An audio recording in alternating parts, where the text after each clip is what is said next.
Hello, ഇന്നൊരു അടിപൊളി mutton fry recipe ആയിട്ടാണ് ഞാൻ വന്നേക്കുന്നത്.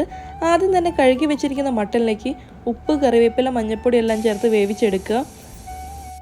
പിന്നീട് ഒരു പാത്രം വെച്ച് വെളിച്ചെണ്ണ ഒഴിച്ച് വറ്റൽമുളകും പെരുംജീരകവും പൊട്ടിച്ച് ഇഞ്ചി, വെളുത്തുള്ളി, പച്ചമുളക്, സവാള, വേപ്പില എല്ലാം ചേർത്ത് നല്ലപോലെ വഴറ്റിയെടുക്കുക.